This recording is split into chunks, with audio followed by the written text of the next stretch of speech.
tabu moyudore ni en gima nogeng' gi chik, kendo chik nong'eyo ni vacancy ok onego bed ni bedo commissioners mag duol matayo yiero to gi kiew iluongo ni IBC.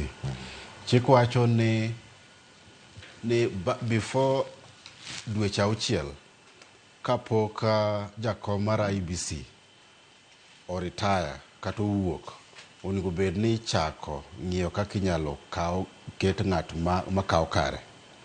Mae gik mane onego bed ni timore, but mistake manotimo en ni nwaweyo ma jogo kawo nyaka tam gimotieko. Bang' mano jok manuluongo ni Cherara 4 be jomoko nitie ng'ama nogwe tao, jomoko 13 nogwe tao. Then achiel moro ni Masit to nodhi e tribunal nyaka giko mogole. Mano gima ok onego bed ni timore nikech chik wacho ni ok onego bed ni nitiere vacuum e IBC. Nikech kineno IBC wan gi tieng' diriyo, wan gi commissioners to gi wan gi jok miluongo ni secretariat. Commissioners chik wacho ni gin ji 7, chairman en ng'at achiel to gi ji 6 commissioners. To secretariat wan gi jok motelne gi CEO mang'iyo gima luongo ni day to day running of the secretariat. Tiende ni seche ma commissioners o make decision to koro secretariat ema implement kata timo decision ma commissioners o make.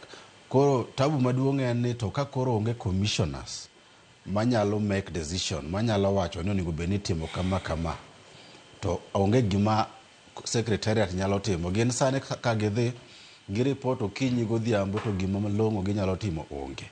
Kes king'iyo ni mokwongo in terms of gima luongo ni delimitation of boundaries, chik wacho ni bang' mok tin ne higni 8 to mok ng'eny ne higni 12 onego bed ni timo delimitation mag boundaries.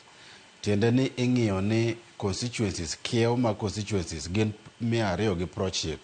Ere kaka seche moko kotim census ido ni population umedore, kwan mar oganda umedore.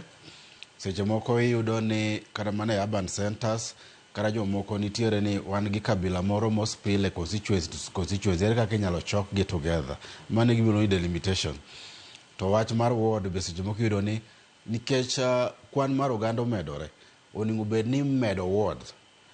Constituency ok nyal medi beyond 290 but ward tinyalo medi.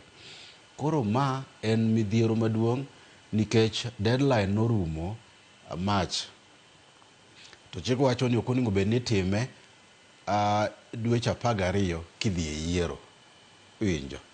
Koro gini seche mwadhi e yiero ni wakia ni tidhi time karang'o. Nitiere cases manitiere doho moko wanyalo wacho, nitie mar Supreme Court mane IBC odhi, to gi mantie Kiambu to gi Milimani kae. Mana achiel kuom midhiero ma wan go, wan gi weche mong'eyo kaka mag vacancy mag nominated MP ma Mbadi manogwele jatelo mar Amenda, Wandai, Ugunja kuchocho, Magarini, Banisa and so forth.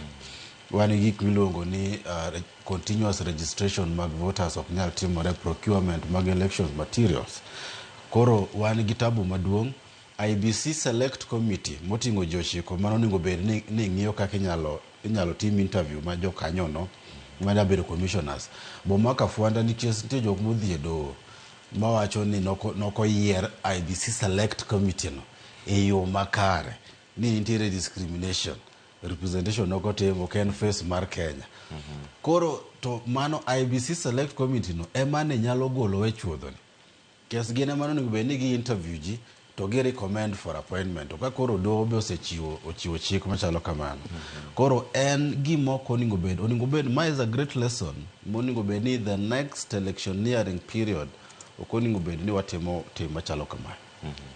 Erokamano ahinya. Kevin Osido, kama ntiere karka en gimoro ma oganda penjo review kata nono telo mago maga iwacho ni kiewo kata boundaries gi kama gintiere e thuolo mar higni 12 mano bende kama walose sani. Wanyawacho ni osekadho kendo kama intie ka en gimoro monego bed ni rango manyien onego bed ni itaye yo machal nade kama wayudore sani mana penjo maket gi mano mapenjo wakili wayudore kama wan wawegi wan ema wabete kaluwore kod telo mantiere pacho ka gi sani kose en gimoro made wageng'o kata kinde machon.